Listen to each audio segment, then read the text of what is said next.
Boa noite, meus irmãos. Levamos o nosso pensamento positivo ao Cristo de Deus e agradecendo a feliz oportunidade de todos estar aqui unidos em nome de Jesus. Irmão maior, em teu nome que aqui nos encontramos, permita-nos de que, Senhor, possa hoje à noite nós teres a oportunidade de receber de Ti e do mundo espiritual maior todas essas bênçãos que se vive de boa assistência em favor de cada um de nós. Nós, ao receber a boa assistência, possamos levar aos nossos lares, aos nossos familiares, a todos onde se encontre a necessidade. Abençoa, Jesus, a todos aqueles que sofrem, que necessitam de uma maneira ou de outra. A tua boa assistência envolva-os a todos, abençoando a nossa casa de oração, todos os seus trabalhadores, abençoando-os demais onde se encontra a necessidade. Que o amor envolva a todos. Obrigada por tudo, Jesus, que a tua paz, a tua luz nos envolva, hoje e por sempre, graças a Deus. Com a palavra, o nosso irmão Abraão Carvalho.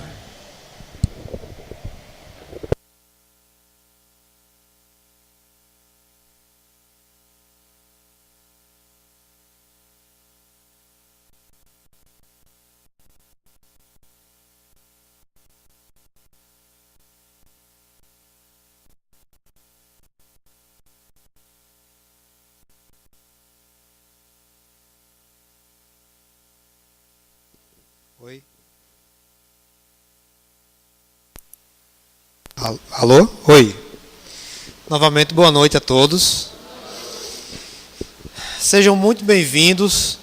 Para mim também é uma alegria muito grande estarmos aqui reunidos, em que nós abdicamos depois de um dia de trabalho, feira, reunidos aqui para estudar, a conversação sobre assuntos que afetam diretamente a nossa vida, a nossa felicidade e as dores que nós passamos todos os dias.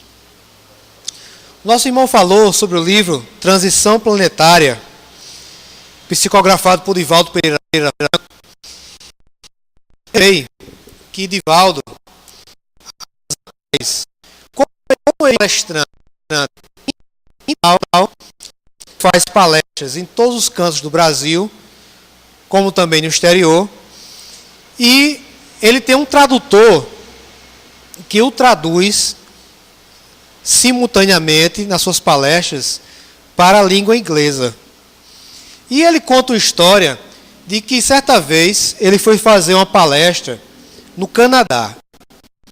E aí ele foi para o Canadá, se dirigiu para lá, junto com o seu tradutor da língua inglesa.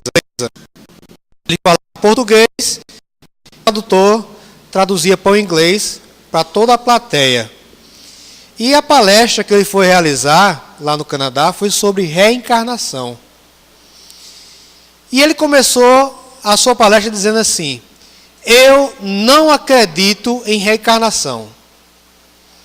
Aí o tradutor olhou para ele assim, isso mesmo, né? Falou em português para ele. Ele disse, repita. Eu não vou repetir um negócio desse. Aí ele parou para a plateia e disse novamente, eu não acredito em reencarnação. E o tradutor ficou mais encucado ainda. E Divaldo, vá, traduza. E ele, tá certo, você está mandando, eu vou traduzir. Traduziu. Quando ele traduziu, toda a plateia fizeram a mesma cara de espanto que o tradutor. E aí, quando todo mundo fez a cara de espanto, ele disse, eu não acredito na reencarnação. Eu sei que a reencarnação é. E aí, ele faz uma diferença entre crer e saber. Quando nós cremos numa coisa, outra palavrinha que é descrer. Mas quando eu sei, não tenho como saber. Um simples teste comprova isso. Ninguém aqui, eu peço para que ninguém pense na resposta. Mas quando eu digo, quanto é 1 mais 2? Todo mundo automaticamente já sabe a resposta. Porque aquilo que a gente aprende faz parte do nosso patrimônio espiritual, intelectual, emocional. Então, quando nós sabemos, nós temos a certeza, nós não cremos. E ele começa a colocar a seguinte história. Imagina o seguinte, todos nós aqui, segundo a ciência, nos diferenciamos dos animais por conta de uma faculdade. Que faculdade é essa? Qual? O pensamento, né? Formular pensamentos, formular ideias e expressá-las. Mas poucos de nós cultivamos o nosso pensamento. Temos o hábito de pensar. E vou colocar uma história, que é uma história emblemática, que todos nós conhecemos, que ela tem uma função de arquétipo, mas que geralmente todos nós traduzimos ao pé da letra. Disse na Gênese que Deus criou o mundo em 6 dias. No 7º, ele descansou. E Deus começou a brincar com o barro. Começou a brincar com o barro, manusear o barro. Do barro ele fez o homem. E aí, sopro de vida naquele barro e criou o primeiro homem. Qual é o nome dele? Adão. E ele já tinha criado o paraíso, todos os animais estavam ali soltos, uma perfeição. O paraíso, a perfeição. Criou Adão, o primeiro homem, soltou Adão para o paraíso. Mas Adão não brava ninguém com ele. Adão ficou triste. E aí Deus adormeceu Adão. Enquanto Adão dormia, Deus foi lá, tirou o quê? A costela de Adão. E a partir da costela de Adão, ele criou quem? Eva. A nossa sociedade, desde ela é patriarcal, ou seja, o domínio é dos homens. Quando nós pegamos essa pequena história de Adão e Eva e a levamos ao pé da letra, nós começamos a pensar e a concluir que o próprio Deus, ele é machista. E ele diz claramente que como a mulher veio de uma costela do homem, obviamente ela é inferior a ele. A mulher, para existir, precisou que existisse primeiro o quê? O homem. Não fazem 2 meses, acredito que todos viram no noticiário internacional, que uma jovem de 11 anos, eu não lembro, consigo precisar agora, qual foi o país do Oriente Médio, mas ela com 11 anos, ela protestou, o país que ela mora usa burca, não é? Em que as mulheres não podem mostrar nem o rosto, protestou porque ela queria estudar. E ela foi, era afegã, e ela foi praticamente morta em praça pública porque ela queria estudar. E os homens daquela nação fizeram uma ameaça muito séria, que se ela continuasse esse protesto, ela iria morrer. É uma história que traz um arquétipo, mas é uma história que a maioria da população mundial traduz ao pé da letra, toma como uma verdade e não raciocina em ciência. Vamos continuar a história. Aí Adão ficou todo feliz no paraíso junto com Eva, os dois sozinhos no paraíso, recebendo todas as benesses que Deus proporcionou. Só que Deus disse o seguinte: olhe, aquela árvore você não pode comer o fruto daquela árvore. Podem aproveitar tudo que é isso, menos do fruto daquela árvore. Quem é que desobedece Deus? Quem? Eva, né? Eva é tentada pela serpente e Eva pratica o chamado pecado original, a desobediência a Deus. E ela vai lá, e a mulher fica estigmatizada como a fonte do pecado. Ou seja, ela não consegue se controlar, a mente dela não consegue controlar os instintos, e ela comete o pecado inicial. Todos nós aqui, os que somos pais, mães, tios, avós, ou mesmo somos filhos, não somos nem tio, nem pai, mas somos só filhos. Quando um filho, uma criança, apronta, você diz: ó, não vá para aquela, não suba naquela árvore, porque você pode cair e pode se machucar. Quando a criança desobedece, é comum os pais expulsarem ela de casa, mas foi o que aconteceu com Deus. Depois que Eva provou o fruto proibido, ele pensou os seus filhos: vocês mereceram, vocês vão viver no mundo lá embaixo, vão sofrer bastante. É como se um pai, por conta de um erro de um filho, o jogasse no meio da rua. Ó, você me desobedeceu, vá agora mendigar no meio da rua. Essa casa não é uma imagem que transformamos Deus, que ainda é um Deus.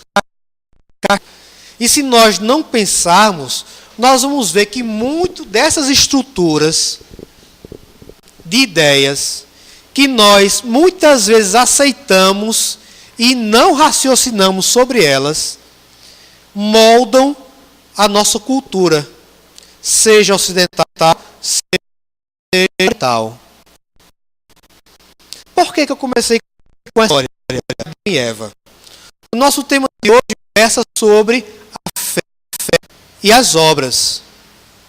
E para falar sobre a fé e as obras, nós vamos, dentro da doutrina espírita, começar a pensar em cima de uma historinha. Diz que um homem estava só e no local em que ele estava apareceu um animal selvagem, um tigre. E ele estava à margem de um rio. Na margem desse rio tinha um barco e que tinha 2 remos. E ele disse: opa, já tenho ali um barco e 2 remos e eu vou conseguir escapar, atravessar o rio e vou ficar salvo. Num dos remos tinha escrito a fé. No outro remo tinha escrito a obra, a ação. E aí ele entrou no rio, ele entrou no barco, pegou os remos e começou a remar. Começou a remar. Começou no remo que tinha o nome fé. Só que com um remo só, o barco começou a girar em torno de si mesmo. Ele disse: então vou fazer diferente. Deixou lá o remo da fé, pegou o remo da obra. E começou a remar com o remo da obra. Só que o que aconteceu? O barco começou a girar em sentido contrário. E ele não saía do canto. E aí, a conclusão da história, vocês já sabem. E ele percebeu que para que esse barco atravessasse o rio e ele se salvasse da ameaça do animal selvagem, ele teria que usar os 2 remos ao mesmo tempo para atravessar o rio e chegar na outra margem. E ele usou o remo da fé e o remo da obra, da ação. E aí, sobre a fé e as obras, nós vamos ver aí essa primeira imagem, que é uma imagem que simboliza o bom samaritano. Que assim como nós que começamos aqui a conversar sobre uma história de Adão, depois o homem que queria atravessar o rio, nós vamos ver que Jesus usava das histórias para ensinar. E ele usou da história do samaritano, do bom samaritano, para nos ensinar alguma coisa. E essa é a primeira imagem que nós vamos ver aí. No Evangelho segundo o Espiritismo, no capítulo 19, o capítulo chamado A Fé Transporta as Montanhas, o poder da fé. E ele diz assim: pois em verdade vos digo, se tivesseis a fé do tamanho de um grão de mostarda, dirias a esta montanha, transporta-te daqui para ali, e ela se transportaria, e nada vos seria impossível. Essa passagem do Evangelho está em Mateus capítulo 17, versículo 14 a 20. Nós vamos ver que Jesus, quando falava de fé, ele não falava de uma fé parada. Ele falava de uma fé viva. E ele foi o exemplo dessa fé viva. Vamos pegar o exemplo de Jesus. Qual foi a festa, qual foi a data comemorativa de alguns dias atrás? Natal, que simboliza o nascimento de Jesus. Nós sabemos que é apenas um símbolo, né? Porque provavelmente ele não nasceu no dia 25 de dezembro.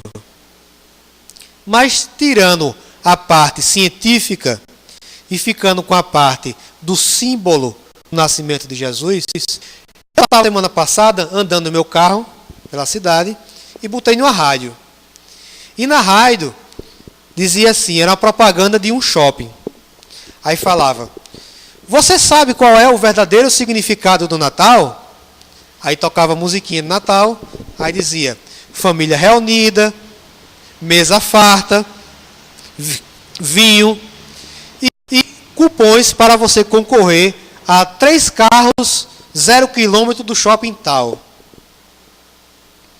E eu parei, depois comentei com a minha esposa que tinha ouvido essa propaganda, e cada um de vocês deve ter percebido que os shoppings, as lojas, os supermercados, os hipermercados, com 3 dias antes de você, do dia 25, ninguém conseguia nem entrar, porque eram superlotados. E aí nós começamos a nos questionar qual realmente é o sentido do Natal. Hoje é uma roupa nova, é comprar presente para os filhos, para os familiares, é matar o peru para comer o peru no dia, é tomar o vinho, é reunir com a família. E muitas vezes as famílias não lembram, não param neste dia nem para ler uma passagem do ensinamento de Jesus. E aí nós nos perguntamos, onde estão os valores da sociedade atual? Nós sabemos que o Brasil é hoje o país campeão mundial, não em futebol, mas em cirurgias plásticas. Campeão mundial de se colocar silicone no seio, no bumbum, de fazer lipoaspiração, de trocar cor de olho, de botar bochecha, tirar bochecha, de afinar nariz. Hoje a nossa sociedade produz uma mídia voltada para o que é externo, o corpo, o físico. E as pessoas correm freneticamente, sem raciocinar, querendo preencher um estereótipo de uma sociedade que está adoecida, que não tem valores. Como falar em valores se hoje o cultivo vale mais quem aparece mais na mídia, quem namora mais celebridades, quem está com o corpo enxuto de acordo com o que a mídia estabelece? Onde estão os valores morais? Os valores éticos? Veja que essa não é uma preocupação só dos dias atuais.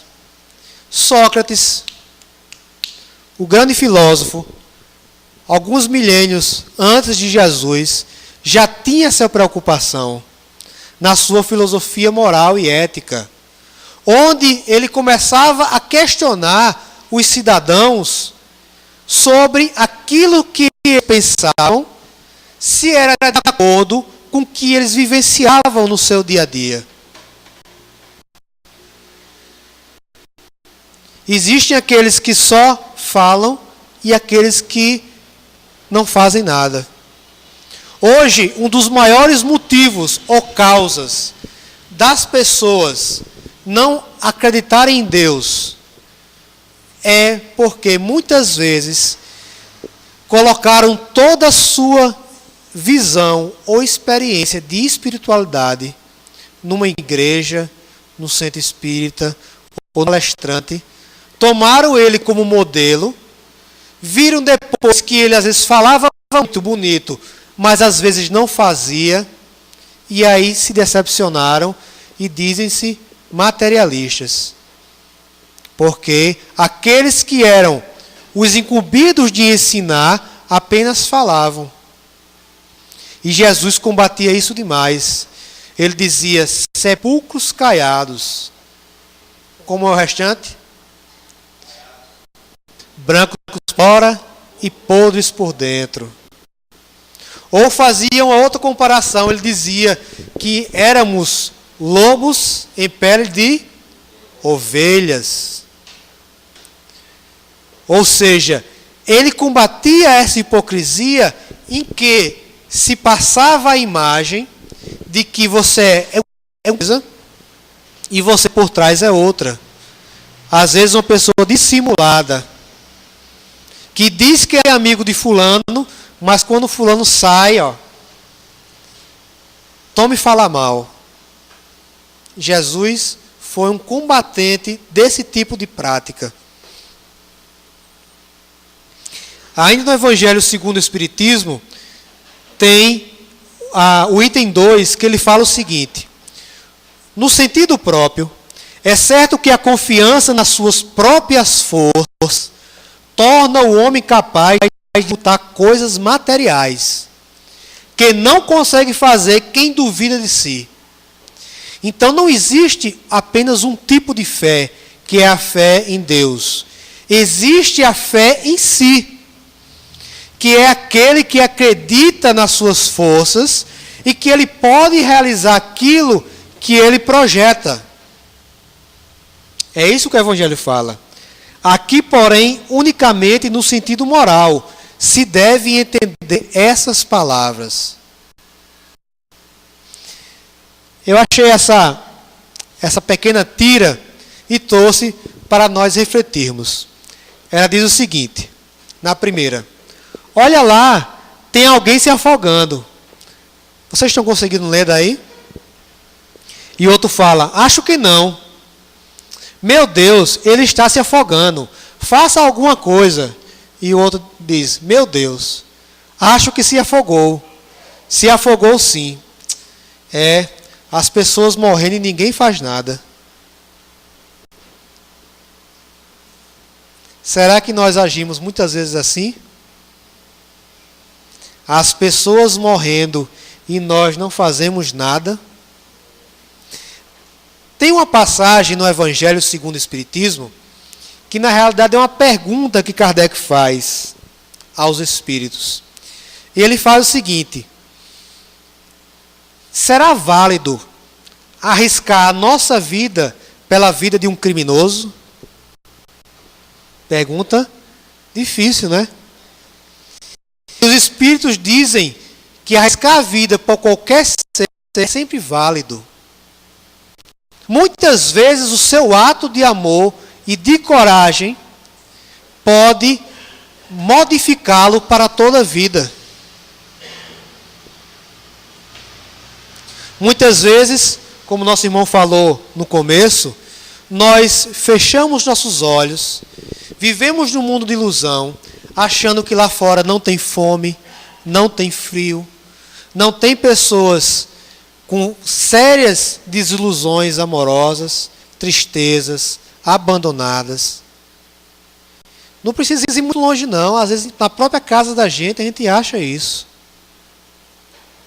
E às vezes por negligência, por a gente fechar o olho e o ouvido, troquei aqui agora, a gente escolhe não ver ou não ouvir. Mas está lá. Será que muitas vezes nós não agimos dessa forma para com nossa esposa, namorado, namorada, nosso trabalho? A gente vê que o colega está fazendo um trabalho que ele vai se dar mal, fica comentando, você comenta com todo mundo. Eita, fulaninho está fazendo um trabalho que vai se dar mal, mas você não chega para ele para conversar.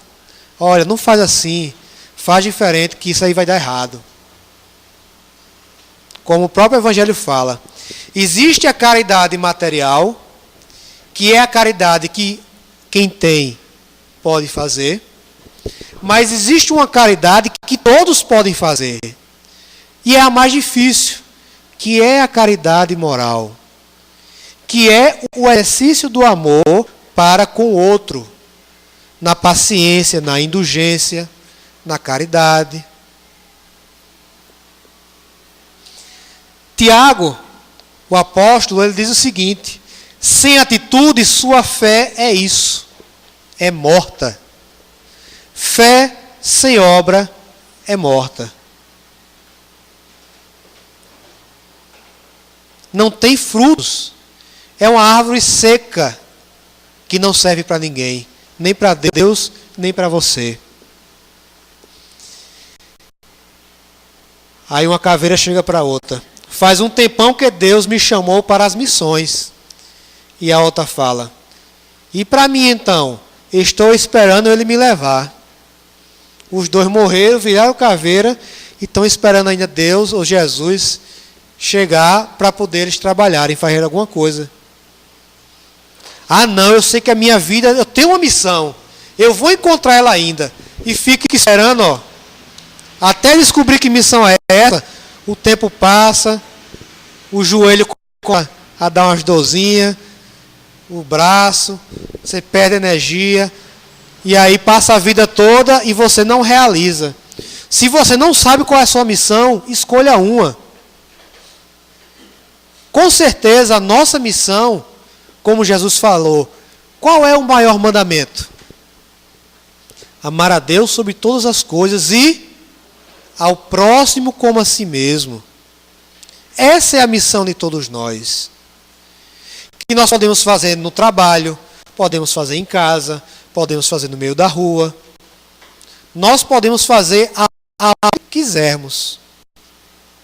Tem um livro chamado O Poder do Hábito. Quando vocês acordam, qual é a primeira coisa que vocês fazem? Não precisa falar não, só pensar. Depois que você faz essa primeira coisa, qual é a outra coisa que você faz? Num dia de sábado, o que é que geralmente você faz? Numa quinta-feira à noite. No trabalho, qual geralmente é o seu hábito?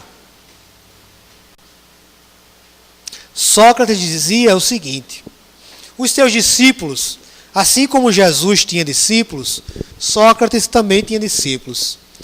E os discípulos de Sócrates, preocupados em se desenvolverem, eles chegaram para Sócrates e perguntaram: Sócrates, como é que nós vamos desenvolver a virtude dentro de nós? E aí ele pensou e disse: chega-se à virtude através do hábito. Simples, né? Tornar hábito aquilo que nós queremos para a nossa vida. Na hora que você torna hábito, toda vez que alguém lhe irritar, você tornar hábito a paciência, você desenvolve essa virtude dentro de você. Se você é uma pessoa sedentária, as taxas do sangue estão elevadas, né? De açúcar, de tudo. Você sabe que precisa fazer exercícios. Se você não tornar hábito o exercício, você vai adoecer. E aí tornar hábito é você fazer um esforço. Ou seja, você não caminha todo dia. E aí o médico diz: olha, você precisa caminhar pelo menos 1 hora todo dia. Seja de manhãzinha, seja no final da tarde. No começo vai ser difícil. Muitas vezes, na hora de você fazer o hábito, vai dar aquela preguiça. Você vai dizer: ah, hoje não, amanhã eu faço. E amanhã, com certeza, vai ficar mais difícil. Por quê? Porque você reforça o hábito de deixar as coisas para depois. Deixar as coisas para amanhã também é um hábito.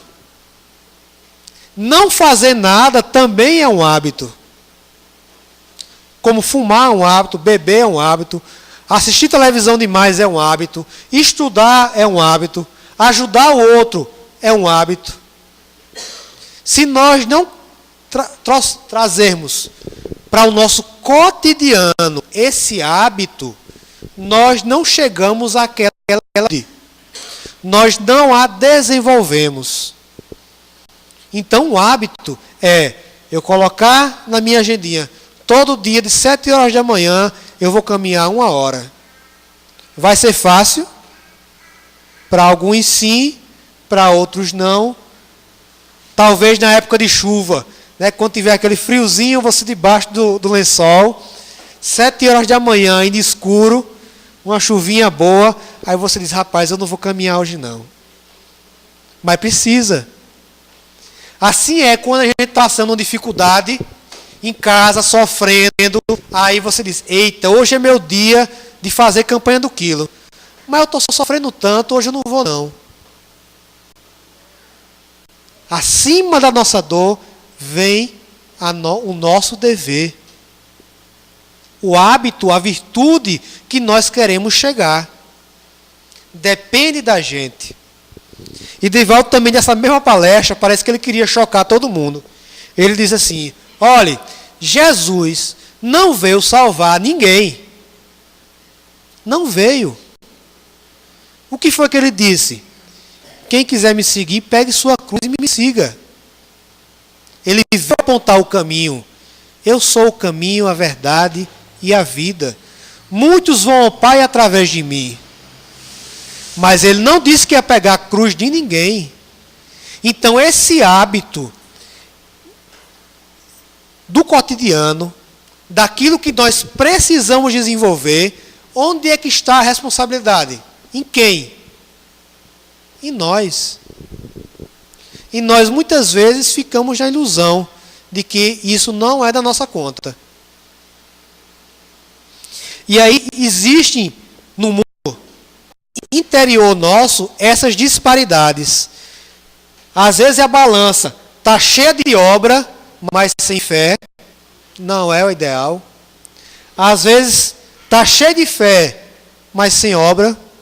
Como o Tiago já dizia, é morta.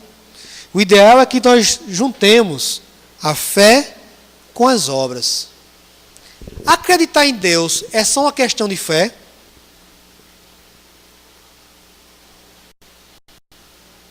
É ou não é? Eu vou dizer que se a gente começar a pensar mais, a gente vai ver que não é só questão de fé, saber que Deus é. Nós atribuímos que Deus é infinitamente justo e bom, não é? Quem discorda aqui? Quem discorda que Deus é infinitamente justo e bom? Todos concordam. Quando você vai numa maternidade, vê uma criança nascer e vê uma nascer sem perna, onde está a justiça de Deus? Quando você vê muitos ricos, saudáveis, curtindo, entre aspas, a vida, e outros que nascem são abandonados no meio da rua, desde criança começam, por influência, a cheirar cola, a se envolver com outras drogas. Onde está a justiça de Deus? Onde está a sua bondade? Ele não é justo e bom? Nós cremos nisso. Mas se nós soubermos, tivermos a certeza que Deus é infinitamente justo e bom, nós vamos saber que essa vida não é a única. Que por Ele ser infinitamente justo e bom, todo sofrimento tem uma causa. Tudo tem uma razão de ser. Que a única oportunidade que nós temos não é essa. É uma escolha. Arcar com as consequências. E aí você começa a pensar e saber que Deus é infinitamente justo e bom e não crê. Porque você pode descrer.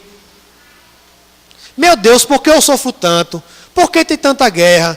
Por que a mulher ainda é tão subjugada em metade do planeta? Por que há tanto preconceito? Se nós formos tomar apenas essa vida como parâmetro, Deus não existe. Não é bom. Deus não é justo. Deus vai ser aquele Deus vingativo que criou a todos nós e se diverte com as nossas dores, o que não entra da nossa cabeça. Então, se nós sabemos que Ele é soberanamente justo e bom, tudo tem um motivo. Fazemos como Divaldo: eu não creio que a reencarnação exista, eu sei, porque se a reencarnação não existir, Deus não é bom, Deus não é justo.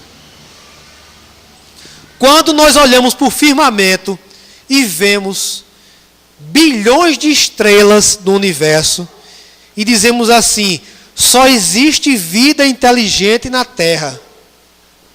É uma afronta à inteligência de Deus. Será que Ele criou esse monte de estrelas para enfeitar nossas noites? É um pensamento muito infantil nosso. E aí nós deixamos de crer e passamos a saber que há vida em outros planetas. Essa era a proposta de Kardec. Essa é a proposta de Kardec. Em saber, através da fé raciocinada, que se nós sabemos que Deus é soberanamente justo, há vida em outros planetas, há outras vidas, essa vida não é a única. Nós passamos a pensar e entender Deus.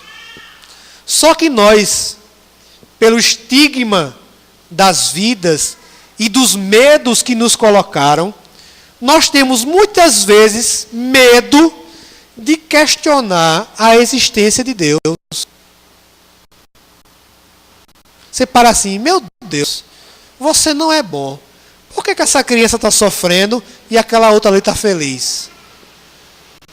Nós muitas vezes temos esse pensamento bem escondidinho, mas a gente não manifesta com medo que Deus nos castigue. Esse Deus que ainda está na nossa mente, que é aquele Deus que é um homem. Aí a gente volta para a história de Adão e Eva. Por que a gente chama Deus e não chama deusa? A questão de gênero é o que menos importa, se é masculino ou feminino. Mas a gente ainda tem que é Deus. Porque aquele Deus, Ele permite tudo isso. Será que ele é aquele velhinho de barba que está lá em cima, só julgando o que a gente está fazendo, e depois ele vai pegar um filho seu, que ele criou, e vai condenar eternamente? Esse Deus não é bom. Por isso que no Nietzsche, que Deus havia morrido, era esse Deus, o Deus das nossas cabeças. O Deus inventado, não o Deus real. O Deus real, ele não castiga, ele educa. É diferente. Educar é fácil. Nós conseguimos educar as crianças da noite ao dia? Conseguimos?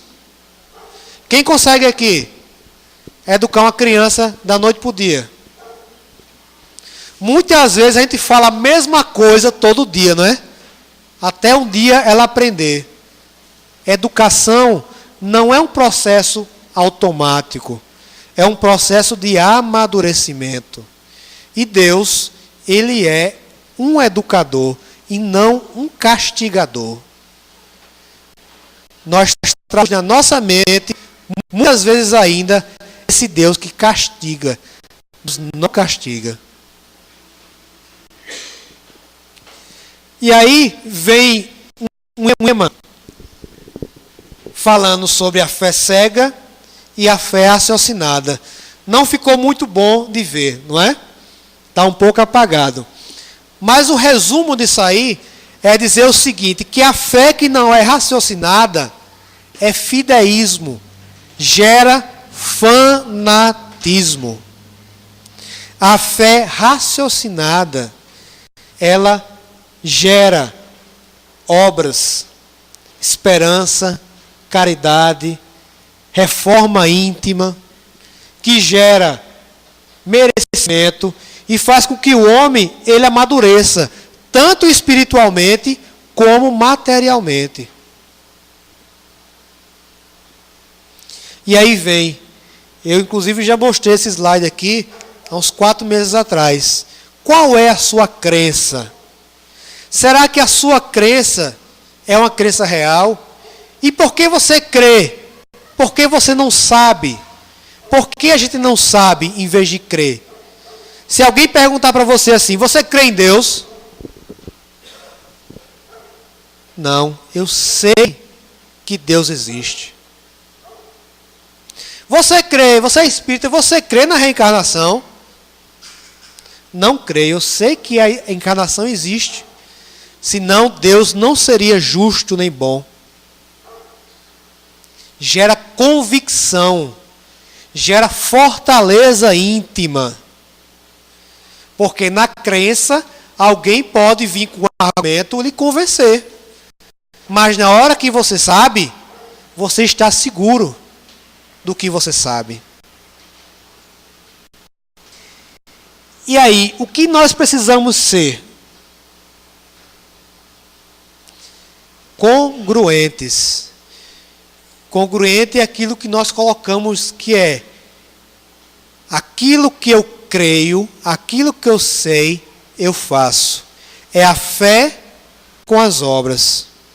E aí nós vamos ver que todos aqueles que nós nos esperamos como sendo enviados de Deus, missionários, foram pessoas que ensinaram através do exemplo.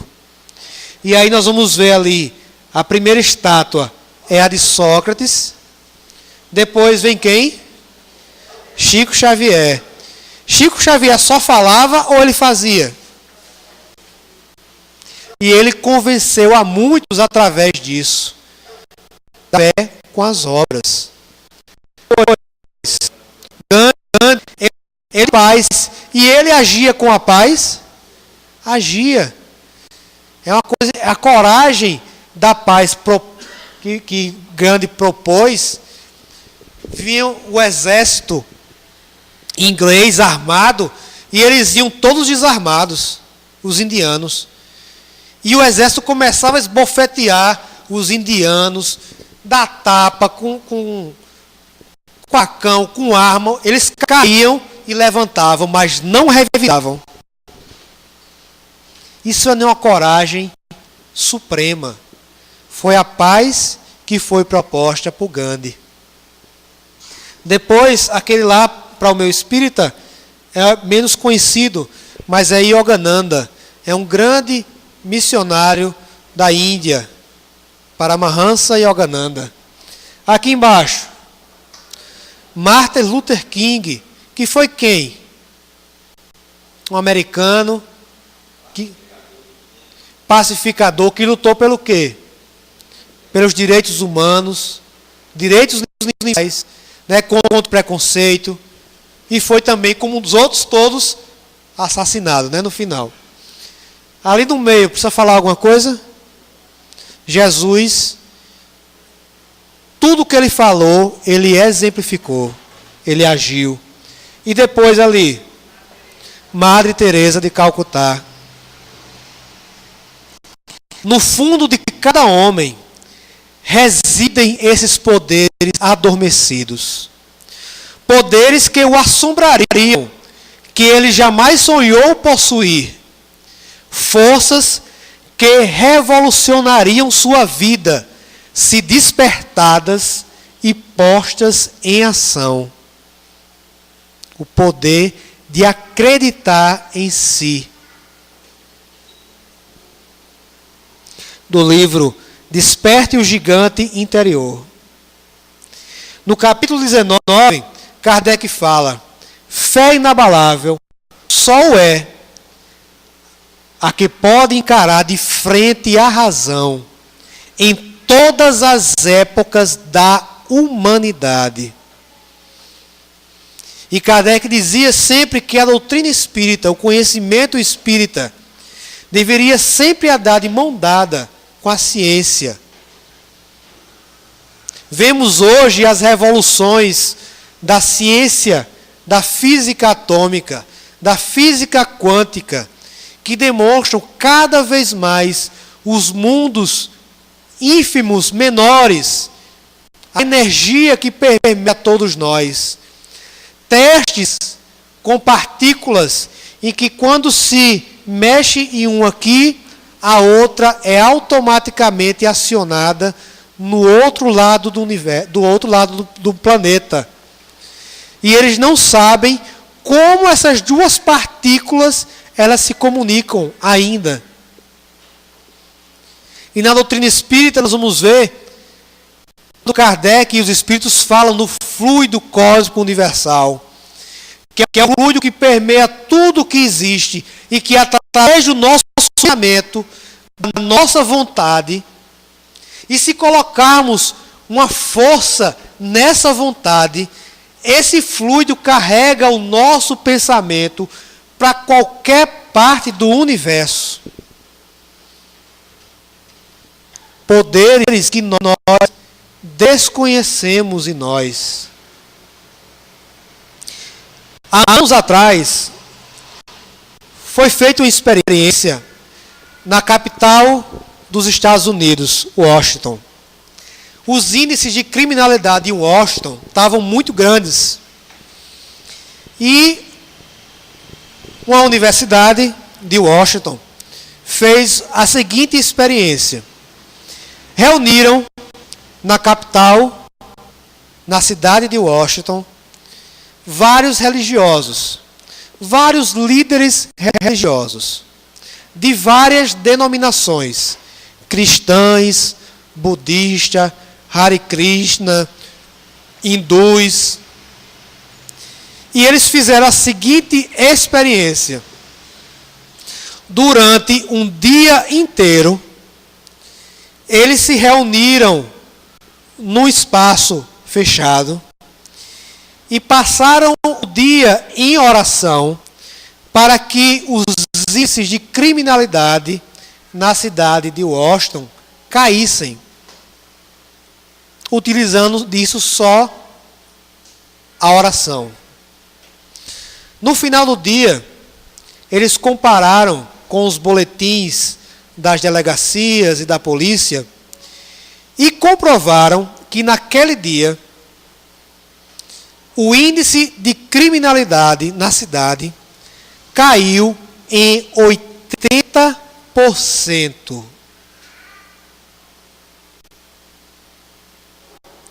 Obviamente, todo cientista não se convence unicamente com um teste.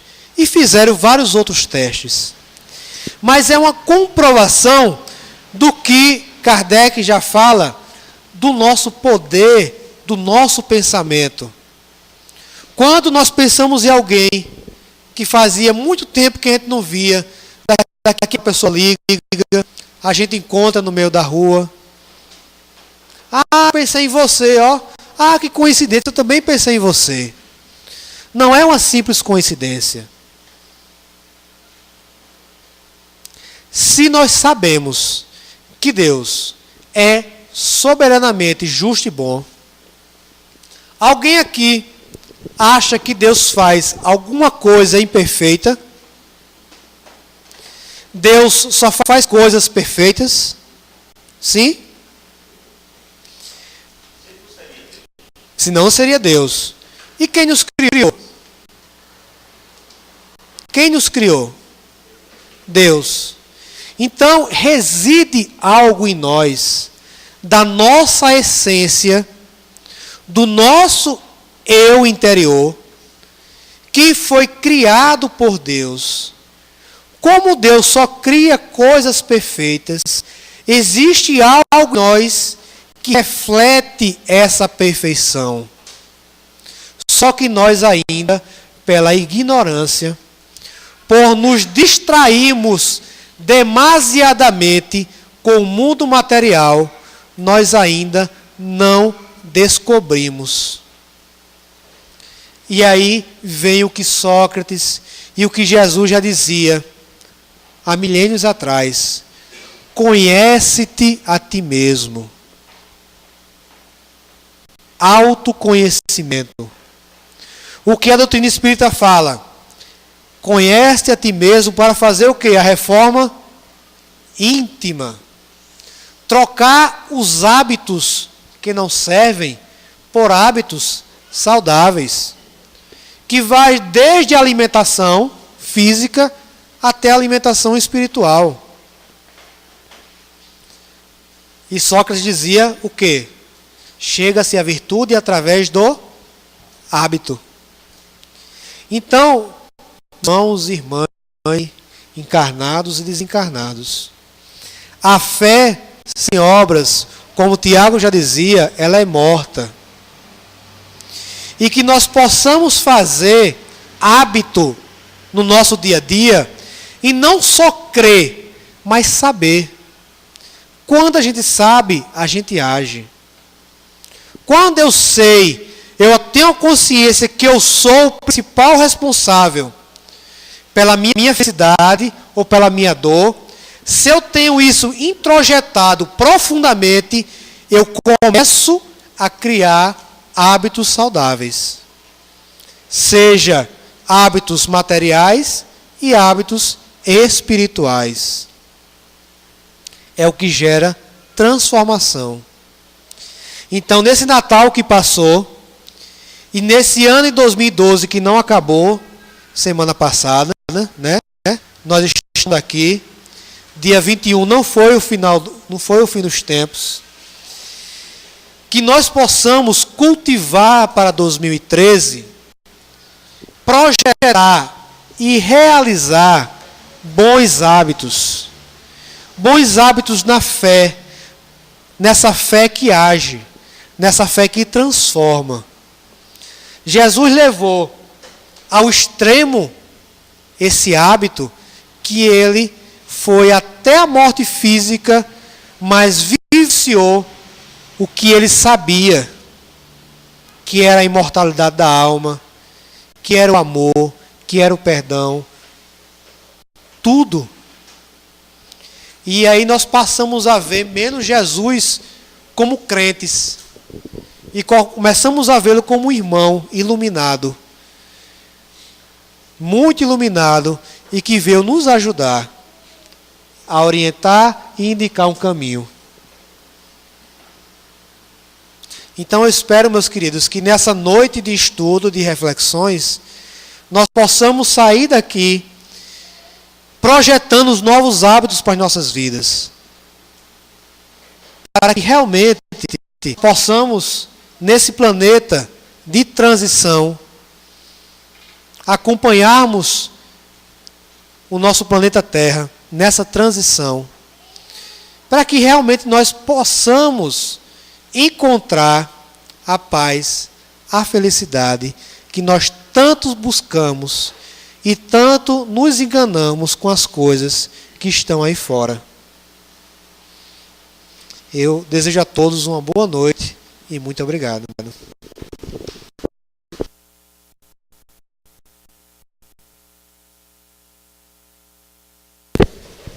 Bom, meus irmãos, vamos agora fechar os nossos olhos, elevar o nosso pensamento a Deus e a Jesus, para guardarmos a segunda parte dos nossos trabalhos, e vamos ouvir a prece que vai ser proferida pelo nosso irmão Hélio.